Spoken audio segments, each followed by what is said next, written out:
धनंजय जी, आखिर ये पत्रकार परिषद रखने का क्या कारण है? सर, पत्रकार परिषद हमने जो हमारी सफलता प्राप्त किया है वो आप लोगों के माध्यम से लोगों तक पहुंचाने के लिए हमने पत्रकार परिषद रखा है। आज के बाद हमारा चुनाव प्रचार आज 5 बजे समाप्त हो जाएगा। इसके बाद हम कोई भी प्रचार नहीं कर पाएंगे, तो ये प्रचार अभियान का समापन कर रहे हैं आपके पत्रकार परिषद के माध्यम से। अच्छा, प्रचार प्रसार की तो बात है, मुद्दों की बात करते हैं। क्या आपके क्षेत्र में जो प्रभाग 7 है वहाँ किस तरह की समस्याएं मुंह बाई खड़ी है? सर, समस्या तो इतना है कि मैं बोल नहीं पाऊंगा। अब बोलूंगा तो प्रेस कॉन्फ्रेंस में पूरा दिन लग जाएगा, इतना समस्या है। और आपके न्यूज चैनल के माध्यम से भी आपने कितने समस्या को उजागर किया है। हम लोग अभी समाज सेवा में हूँ, कभी कोई पद नहीं मिला। हर चीज, मुझे तो पार्टी में भी लड़ना पड़ा। हर चीज के लिए मैं मेरे नगर सेविका से लड़ा हूँ।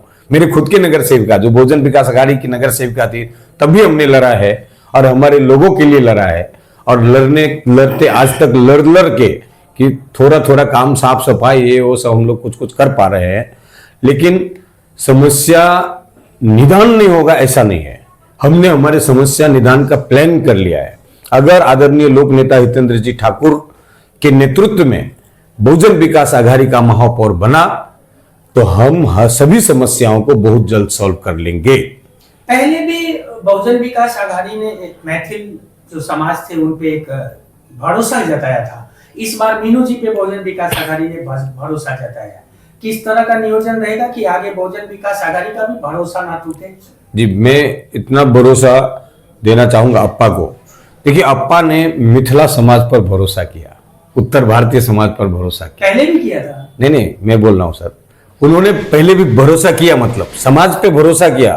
तो अप्पा का भरोसा कायम है, तभी तो दूसरा बार मैथिल समाज वाले को टिकट दिया। अच्छा। उन्होंने भरोसा काम, व्यक्ति गद्दारी किया है सर। एक व्यक्ति कोई गद्दारी कर सकता है, समाज नहीं। समाज हर वक्त अप्पा के साथ खड़ा था, खड़ा है, खड़ा रहेगा। कुछ लाडली बहना, कुछ स्कीम, प्रलोभन, पैसे, ये क्षण भर है। थोड़ी देर के बाद जब लोग शांत होते हैं तो सोचते हैं नहीं, ये यहाँ के लिए बहुजन विकास अघाड़ी ने जो 25 एक छोटे से गांव को, छोटे से आदिवासी गांव को एक इतना बड़ा शहर बनाया है, तो अप्पा के ही द्वारा सब कुछ होगा। और अप्पा ने जो हम पर विश्वास किए हैं वो हम लोग आम जनता कायम रखा हुआ है। और मैं आशा करता हूं मीनू जहां भी उस विश्वास को कायम करेंगे। जो गलती हुई है वो दोहराया नहीं जाएगा। आपकी पिछले कई सालों से इस क्षेत्र में पानी की समस्या एक बहुत बड़ा मुद्दा है, क्या इस समस्या को आप मिटा पाएंगे? सर, मैं प्रयास करूंगा और मेरी वाइफ पत्नी जीत के महानगर पालिका में जाएगी, उनको आवाज उठाना है। लेकिन मैं रोड पे संघर्ष करूंगा। मैं मेरे पार्टी से लड़ूंगा। अगर यहाँ का पानी सॉल्व नहीं कर पाएंगे तो हम लड़ाई करेंगे और हम अपने पार्टी के खिलाफ भी मोर्चा निकालेंगे अगर हमारा काम नहीं हुआ। लेकिन पानी का प्रॉब्लम सॉल्व करेंगे हम लोग। क्या आप वहां जो अभी फिलहाल जो राज्य सरकार में स्थिति है, जो लोगों को एक तरह से डराया भी जा रहा है कि अगर आप भाजपा को या उनकी प्रत्याशियों को विजय नहीं करेंगे तो आपकी जो स्कीम्स है जैसे कि लाड़की बहना या और कोई, वो बंद हो जाएंगी, ऐसे कुछ अफवाहें उड़ रही है, इसके बारे में आप क्या कहेंगे? जी, इस तरह से अब्बा कई लोग हमारे पास भी आए हैं कि इस तरह से लोग बोलते हैं। क्या है, जो लोग हमारे अपोजिशन में हैं उनके पास कोई मुद्दा तो है नहीं, बस एक ही है, मोदी जी का कंधा और देवेंद्र फडणवीस जी का नाम लेकर के उन्होंने प्यार से भी समझाते और डराते भी है। लाडली बहना के लिए उन्होंने समझाया है कि आपका अगर यहाँ नहीं होगा तो हम लोगों भी ने भी समझाया उन लोगों को कि लाडली बहना गवर्नमेंट का स्कीम है, सरकार हमारे टैक्स का पैसा आपको देती है, आपका ही पैसा है, इसके लिए ज्यादा टेंशन लेने की बात नहीं। जो लीगल है, जो लीगल लोग हैं, अनलीगल का कटेगा, लीगल लोगों को मिलेगा। इस अफवाह को हम लोग कोशिश करते हैं काटने का, लेकिन विरोधी ये अफवाह बनाते हैं।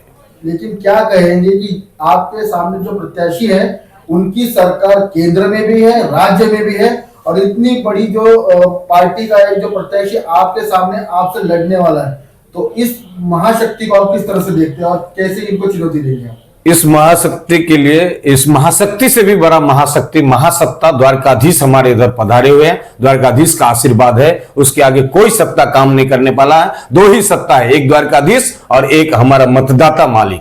मतदाता भाई, वो दोनों सत्ता पर मुझे भरोसा है। पिछले दिनों मिथिला समाज से आपको काफी सपोर्ट मिला था, तो इसकी वजह क्या है? सर इसका ये तो मैं भी मिथिला समाज के हूं। मैंने इधर मिथिला राय समाज, आज बरसों से 26 साल पहले मिथिला राय समाज का मैं पूजा कराता था। वो भगवान कृष्ण भगवान का पूजा करते, तो मैं पंडित भी हूं तो उनका पूजा कराता था। तो हमारा 26 वर्षों से संबंध है और उनको लगा कि 26 वर्ष में धनंजय जी को मौका मिला है तो निश्चित रूप से उनको समर्थन देना चाहिए। इसलिए मिथिला राय समाज ने मुझे समर्थन दिया है और उन्होंने हमारे पे भरोसा किया है, क्योंकि हम भागवत प्रचार सेवा प्रतिष्ठान के माध्यम से विगत 14 वर्ष से यहाँ भागवत कथा का कराते हैं और भगवान कृष्ण का संदेश देते हैं। और उन लोगों ने राधा सर्वेश्वर कृष्ण भगवान का मंदिर स्थापना किया, तो हमारे दोनों का कहीं ना कहीं कनेक्शन है प्रभु का, इसके लिए उन्होंने हमें समर्थन दिया है। और उनके अलावा मिथिला समाज के कई संस्था ने हमारे साथ मजबूती से खड़ा होकर के समर्थन दिया, लिखित में भी दिया है और स्टेटमेंट भी दिए।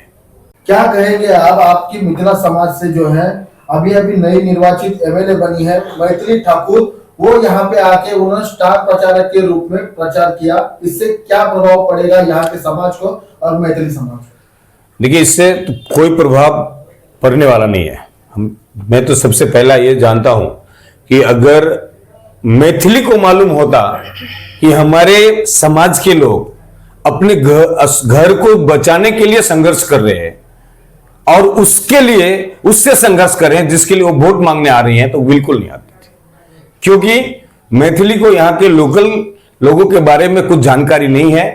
मैथिली को यह नहीं मालूम है कि यहाँ के जिस पार्टी का हम प्रचार करने के लिए आए हैं, हमारे गांव के लोग मां माटी छोड़कर यहां रोजी रोटी के लिए संघर्ष करके किसी तरह से आशियाना बनाया है। आशियाना बना के हजारों लोग 41 बिल्डिंग से बेघर करने के लिए कर दिया गया है और लाखों लोग इस चिंता में बैठे हैं कि हम कभी बेघर हो जाएं। अगर ये उसको पता होती तो कभी नहीं आता था।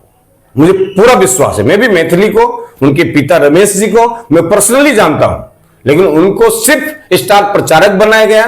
वो आकर के यहां बैटिंग करके चली गई हैं, उनको मालूम नहीं है। लेकिन अगर ये मुझे भरोसा है कि अगर उनको मालूम पड़ेगा तो भविष्य में फिर वो कभी चुनाव प्रचार के लिए यहां नहीं आएंगे, क्योंकि उनको मालूम है कि कैसे लोग अपने गांव छोड़ करके शहर में एक घर खरीदता है। ये मैथिली के पिताजी को मालूम है, वो भी एक पलायन किया हुआ लोग हैं, गांव से रोजी रोटी के लिए दिल्ली में आए थे, संघर्ष किया हुआ जीवन है। उन्होंने अपने चुनाव में भी बोला है। और यहां के लोगों का संघर्ष, ये जो लोग कल गए थे ना, कल उनको मिलने के लिए भी गए थे, उनके मन में ये डर सता रहा था कि मैथिली ठाकुर को देखने के लिए तो आए हैं, लेकिन यही लोग फिर हमारे घर तोड़ने के लिए आएंगे।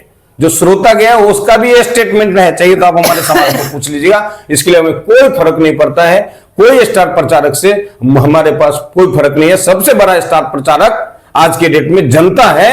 जो स्टार प्रचारक वो 41 बिल्डिंग के लोग हैं, जो गली गली आकर के बोलते हैं कि यहां पर अभी बड़े बड़े लोग आएंगे, आश्वासन देंगे, लेकिन जब तुम्हारा घर पर बुलडोजर लगेगा तो तुम्हारे पास कोई नहीं आएगा। तब कोई बाल कटाने के लिए नहीं आएगा, कोई रोने के लिए नहीं आएगा, सबका दरवाजा बंद हो जाएगा। ये स्टार प्रचारक, सबसे बड़ा स्टार प्रचारक 41 बिल्डिंग के लोग, रमाबाई बिल्डिंग जो गिर गया वहां के लोग हैं और वही हमारा प्रचार कर रहे हैं।